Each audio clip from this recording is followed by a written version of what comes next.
एक कस्बे में शशि नाम का एक आदमी रहता था। उसकी एक बेटी थी, नाम था जिया।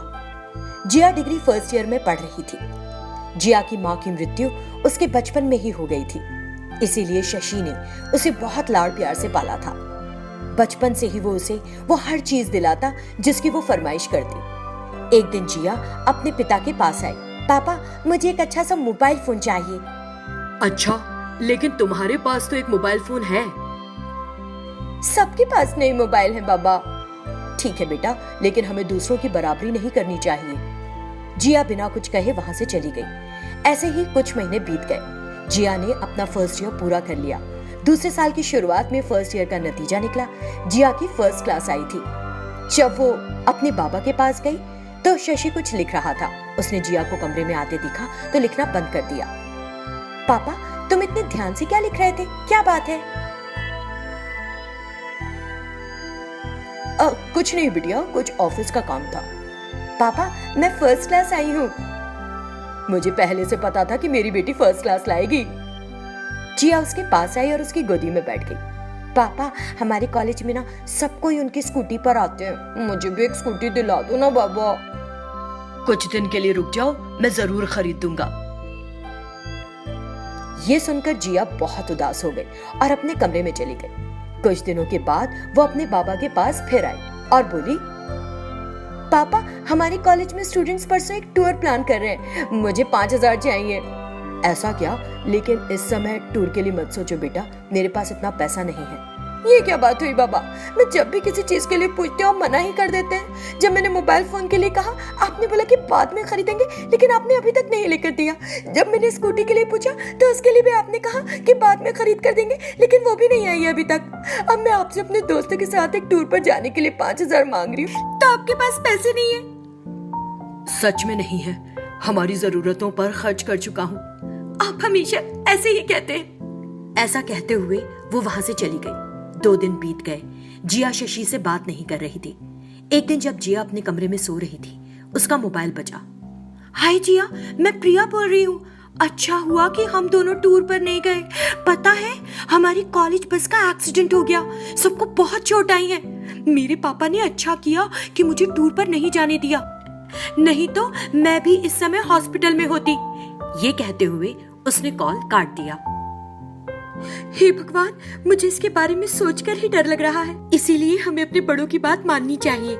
ये सोचते हुए वो शशि के कमरे में गई। शशि पलंग पर एक पेपर पकड़े लेटा हुआ था। बिना उसे डिस्टर्ब किए जिया ने वो पेपर ले लिया। बेटी जिया, मुझे माफ कर देना कि तुमने जो कुछ मांगा मैंने लाकर नहीं दिया और तुम्हें उदास किया। मैंने तुमसे एक बात छुपाई थी। मेरे दिल में एक छेद है। कोई नहीं जानता भविष्य में क्या होगा। अब तुम्हारा करियर मेरे लिए मेरे जीवन से ज्यादा महत्वपूर्ण है। इसीलिए मैंने तुम्हारे नाम पर 10 लाख रुपए बचाए हैं और एक डबल बेडरूम फ्लैट भी खरीदा है। मैंने सारे कागजात तिजोरी के अंदर रखे हैं बिटिया। अगर कल को मुझे कुछ हो जाए तो तुम्हें हिम्मत से काम लेना है।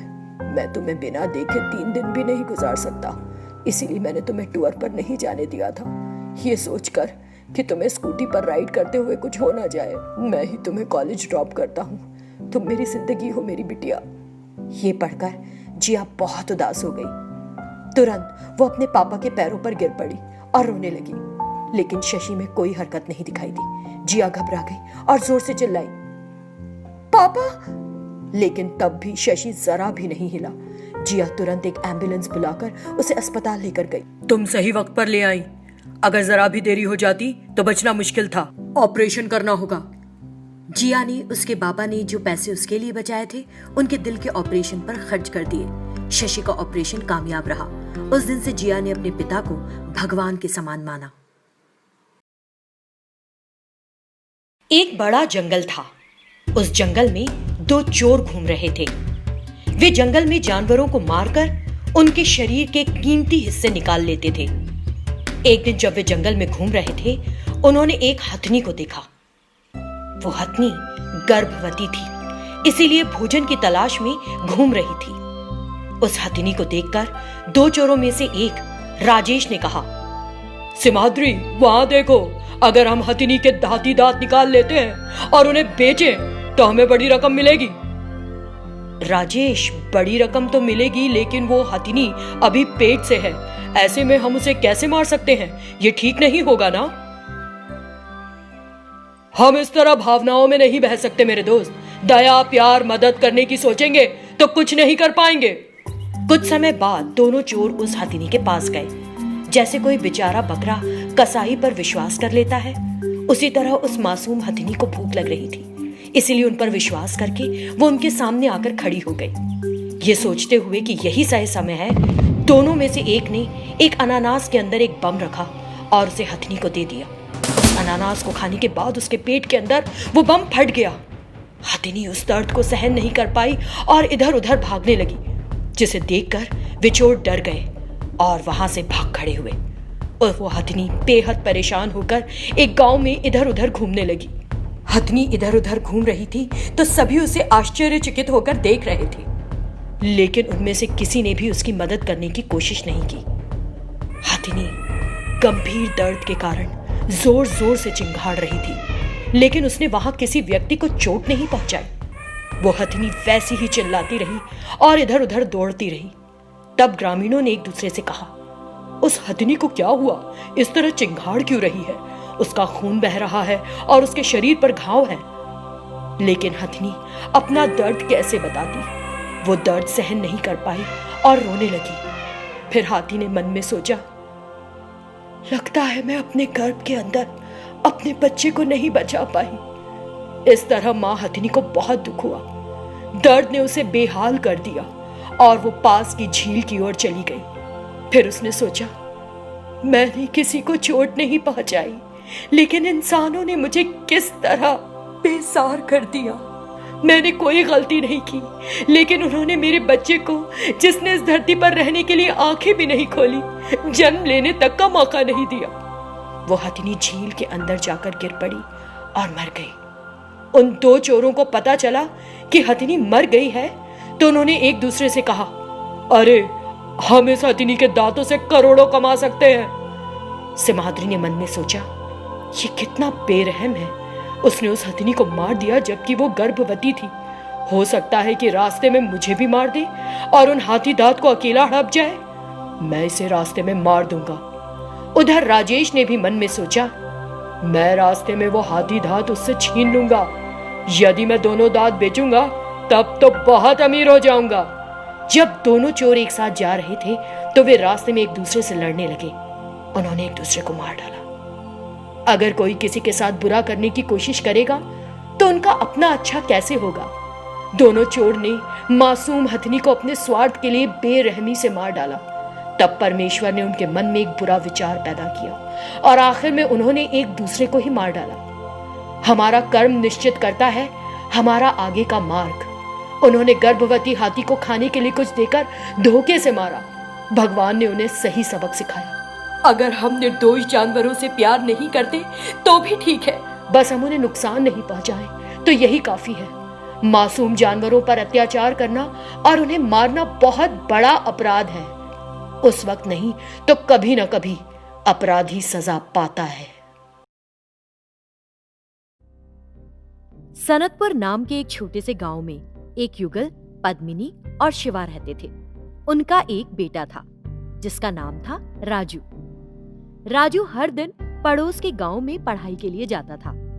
इस तरह वे एक खुशहाल जिंदगी गुजार रहे थे। लेकिन अचानक उस गांव के साथ साथ अन्य पड़ोसी गांवों में एक साल भीषण सूखा पड़ा। सारे तालाब और नाले सूख गए। फसलों को उगाने के लिए पानी नहीं था।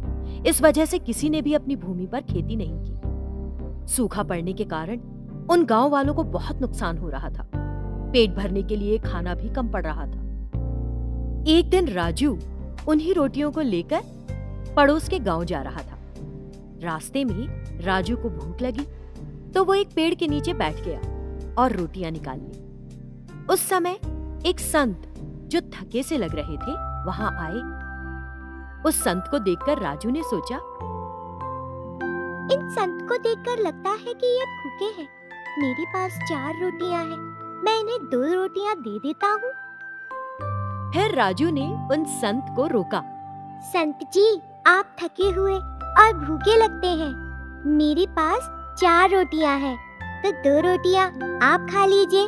हम दोनों भूखे नहीं रहेंगे। इतना कहते हुए राजू ने उन संत को वो 2 रोटियां दे दी। बहुत बहुत धन्यवाद उदार लड़के, तुमने बिना मांगे मुझे भोजन दिया। नहीं नहीं संत जी, आपको मुझे धन्यवाद देने की कोई जरूरत नहीं है। आपका तो महान व्यक्तित्व है। खाना शुरू कीजिए ना। अच्छा मेरे बच्चे, रोटियां बड़ी स्वादिष्ट थीं। मेरी माँ ने बनाई है। मेरी माँ बहुत स्वादिष्ट खाना बनाती है, लेकिन आने वाले दिनों में ये रोटियां भी खाने को मिलेंगी या नहीं? ऐसा क्यों कह रहे हो बच्चे? तब राजू ने उस संत से सूखे की वजह से होने वाली परेशानी बताई। उसकी बात सुनने के बाद संत ने उसे उपहार के रूप में एक छाता दिया। राजू ने वो छाता लिया। मैंने आपको बताया कि हमारे गांव में इस साल बारिश नहीं हुई, फिर आपने मुझे उपहार के रूप में छाता क्यों दिया? संत ने मुस्कुराकर कहा, तुम ये छतरी लेकर अपने गांव चले जाओ, फिर वहां जाकर एक जादू देखना। राजू को जब वो छतरी मिली तो वो आगे जाने की बजाय वापस अपने गांव चला गया। जैसे ही वो गांव पहुंचा, जोरदार बारिश होने लगी। उस बारिश को देखकर राजू ने वो छाता खोल दिया और खुद के ऊपर फैला लिया। बारिश कैसे होने लग गई? संत महाराज को पता था, इसीलिए शायद उन्होंने मुझे ये छाता दिया था। अब हमारे गांव को सूखे से राहत मिल जाएगी। जब वो उस छतरी को लगाए रास्ते में जा रहा था तो उसे उसका दोस्त रमेश खड़ा दिखा। राजू राजू, 1 मिनट रुको यार, मैं भी आता हूँ। अगर यहाँ रहा तो इस बारिश में भीग जाऊंगा मैं। हाँ हाँ आ जाओ, हम दोनों के लिए छतरी काफी होगी। रमेश भी छतरी के नीचे आ गया। थैंक यू राजू, तुम नहीं आते तो आज तो मैं भीग ही जाता। लेकिन ये तो बताओ कि तुमको कैसे पता चला कि आज बारिश होगी? छाता लेकर घर से निकले थे तुम? फिर राजू ने रमेश को सब कुछ बता दिया। ये सुनकर रमेश को आश्चर्य हुआ। राजू और रमेश दोनों बातें करते करते आगे बढ़ गए। तभी उन्हें एक महिला दिखी जो बारिश में भीग रही थी। तुरंत राजू ने उस महिला को बुलाया। मासी, इस छतरी के नीचे आ जाओ ना, जल्दी से आ जाओ, बारिश बहुत तेज है। लेकिन वो छाता बहुत छोटा है, मैं भी आई तो हम तीनों भीग जाएंगे। कोई बात नहीं, थोड़े थोड़े बच भी तो जाएंगे। तब वो महिला उस छतरी के नीचे आ गई। तुरंत उस छतरी का आकार बढ़ गया, जिसे देखकर तीनों हैरान रह गए। जब वे उस छतरी के जादू के बारे में बात कर रहे थे तो कुछ और लोग उस छतरी के नीचे आ गए। छाता और बड़ा और चौड़ा हो गया और वो सब के सब अपने घरों तक सुरक्षित पहुंच गए। राजू ने अपने घर जाकर अपने पिता शिवा से सारी बात बताई। उसने जो बताया उसे सुनकर शिवा को आश्चर्य हुआ। मेरे बेटे, तुम्हारी बात सुनने के बाद मेरे दिमाग में एक बात आ रही है। बात? वो क्या पिताजी? देखो राजू, हमें तो नहीं पता कि बारिश कब तक होगी। अच्छा होगा अगर सभी ग्रामीणों को इस छतरी के नीचे आ जाने के लिए कहें। अगर हर कोई इस छतरी के नीचे आ जाता है तो ये छाता बहुत बड़ा हो जाएगा। फिर इस छतरी पर गिरने वाला सारा बारिश का पानी तालाबों और नालों में बह जाएगा। सारे तालाब और नाले पानी से लबालब हो जाएंगे। इससे हम न केवल अपने गांव में बल्कि पड़ोसी गांव में भी सूखे को मिटा सकते हैं। फिर वे भी हमारी तरह से ही अपनी जमीन पर खेती कर पाएंगे। बहुत अच्छी बात कही पिताजी, मैं सभी ग्रामीणों को तुरंत बुलाता हूँ। राजू अपने पिता के साथ सड़क पर खड़ा हो गया और सभी ग्रामीणों को उस जादुई छतरी के नीचे आकर खड़े होने के लिए कहा। तुरंत हर कोई वहां आया और उस छतरी के नीचे खड़ा हो गया। इसके साथ छाता बड़ा हो गया और उन सभी ग्रामीणों को ढक लिया। जैसे कि उन्होंने सोचा था, उस छतरी पर गिरने वाला बारिश का पानी तालाबों और नालों में बह गया। उन तालाबों और नालों को भरने के बाद भी बारिश होती रही तो पानी पड़ोसी गांवों तक भी पहुंच गया। फिर बारिश होना बंद हो गई। उसके साथ सनतपुर में और साथ ही पड़ोसी गांवों के ग्रामीणों ने सूखे से राहत पाई और अपनी जमीनों पर खेती करना शुरू कर दिया।